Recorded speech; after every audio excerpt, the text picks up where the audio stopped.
Welcome back to Mindblown Movies Explained. Today, we're diving into the 1994 American prison drama film and one of the most beloved films ever made, titled The Shawshank Redemption, a story of hope, corruption, friendship, and one of the greatest prison escapes in movie history. Let's break it down, fellas. The film is set in the year 1947 and opens at the Portland Bridge, where we see a distraught man unwrapping a gun and a bottle of alcohol. Just as we suspect the worst, the scene quickly shifts to the courthouse where this man, revealed to be Andy Dufresne, a brilliant banker on trial for the death of his wife and her lover.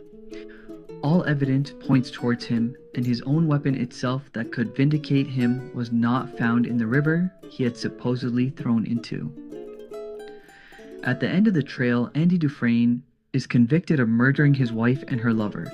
He is completely disheartened by the court's decision to give him 2 consecutive life sentences for each of the victims. He's shipped off to the grim stone fortress known as Shawshank State Prison. Here we meet Ellis Boyd Redding, aka Red, the prison's go-to man for contraband. Red watches Andy arrive with the other new inmates in the notorious fresh fish scene.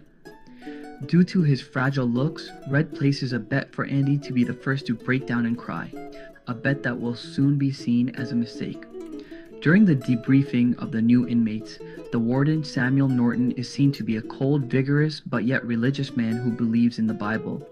While the others break down, Andy remains calm and composed, barely speaking a word. After losing the bet, Red senses something different in him. Andy is assigned to the prison laundry, where he soon becomes a target of a brutal gang known as the Sisters, led by Boggs Diamond. Despite Andy resisting, the gang repeatedly assaults him over the months. This period is bleak, with Andy suffering quietly through each attack and gaining sympathy from those around him, including Red. Meanwhile, Andy asks Red for 2 items that will shape his future, a rock hammer and a poster of Rita Hayworth. During a rooftop detail in 1949, Andy overhears Captain Byron Hadley complaining about losing an inheritance to taxes. Andy steps forward with an offer, but first asks the guard if he trusts his wife. The guard, Hadley, doesn't take this lightly. Andy explains how Hadley can legally shelter the money. The guards nearly tosses Andy off the roof before realizing he's helping them. He asks Hadley to transfer the money to his wife's name and it will not be taxed, as cash gifts to couples are not taxed by the IRS.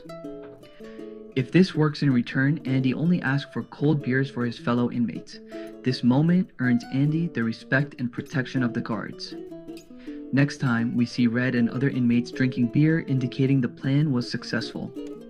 Later, when the sisters attack Andy again and leave him near death, Hadley takes revenge. He beats Boggs so severely that Boggs is crippled and transferred to a minimum security hospital, where he is said to have spent the remaining few weeks of his life as a vegetable before passing away. After that, the sisters never touch Andy again. During a surprise prison check, Warden Samuel Norton notices a Bible and the poster on the wall of Andy's cell. This is something he doesn't allow on a normal day, but tolerates it, symbolizing the beginning of his friendship with Andy. When the warden notices Andy's intelligence, he moves him from the laundry into the prison library, officially to help old Brooks Hatlin, but secretly to manage the warden's finances. Soon enough, Andy is doing taxes, loans, and paperwork for nearly every guard in the prison, and with that access, he begins something bold. He writes weekly letters to the state legislature, begging for funds to improve the library. Brooks, on the other hand, holds another inmate with a sharp object to their neck.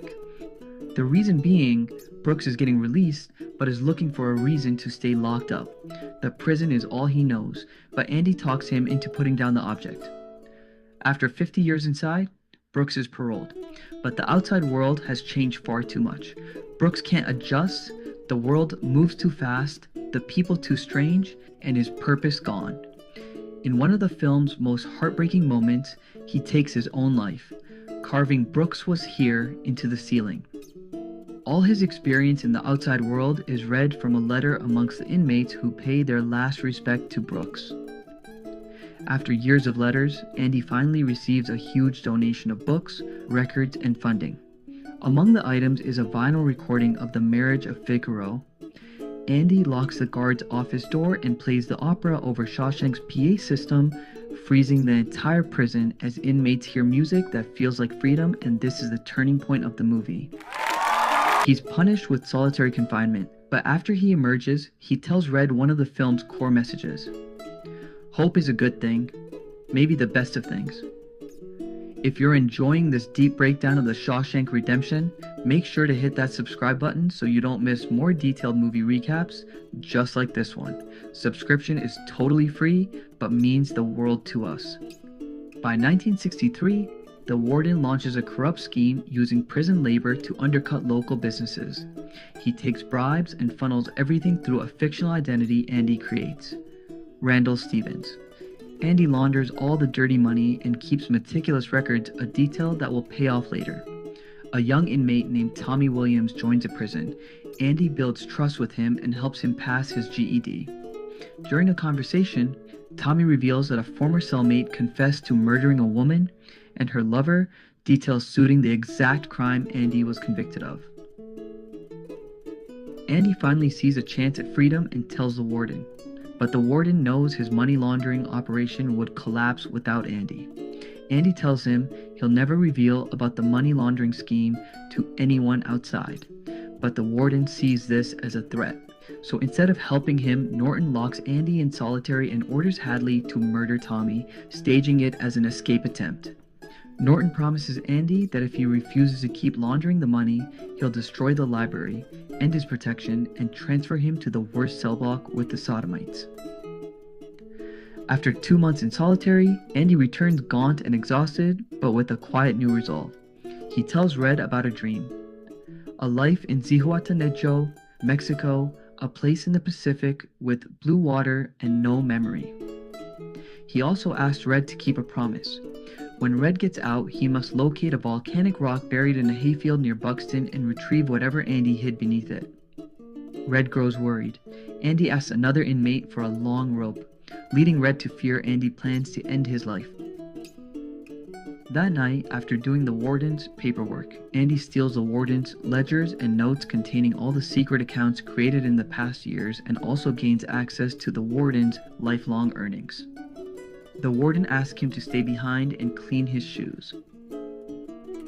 The next morning at roll call, Andy doesn't come out of his cell. The guards panic and calls for the warden, who just found Andy's worn-out shoes instead of his well-polished own. Norton storms in, furious, and starts throwing rocks at everything. He throws a rock at Andy's poster of Raquel Welch, and the rock doesn't stop. It tears through the poster, revealing a tunnel Andy dug for over 19 years using nothing but that tiny rock hammer, and discarding the dirt on the field through his punctured pockets. The night before, Andy crawled through the tunnel, through 500 yards of sewage, and emerged free on the other side. He didn't just escape, he dismantled the entire Shawshank corruption machine. That morning, dressed in Norton's stolen suit and shoes, Andy walks into several banks posing as Randall Stephens and withdraws over $370,000. He then mails all the warden's ledgers and evidence to a newspaper. Police arrive at Shawshank. Hadley is arrested and Norton chooses suicide over facing justice. Andy at last is a free man. A year later, Red is finally granted parole after 40 years. But like Brooks, he struggles with life outside. The world feels too big and freedom feels foreign. Remembering Andy's promise, he travels to the Buxton hayfield. Under a large black rock, he finds a box filled with money from Andy and a letter inviting him to join him in Zihuatanejo. For the first time in decades, Red feels genuine hope. Before he violates parole, at the halfway house, Red writes his name next to Brooks.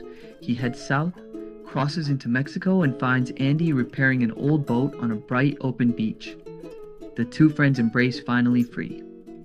If you love this full, detailed recap of the Shawshank Redemption, don't forget to subscribe, like, and comment which movie you want recapped next. Supporting will cost you nothing but helps this channel to keep bringing you the best movie breakdowns. Thanks, and see you in the next videos.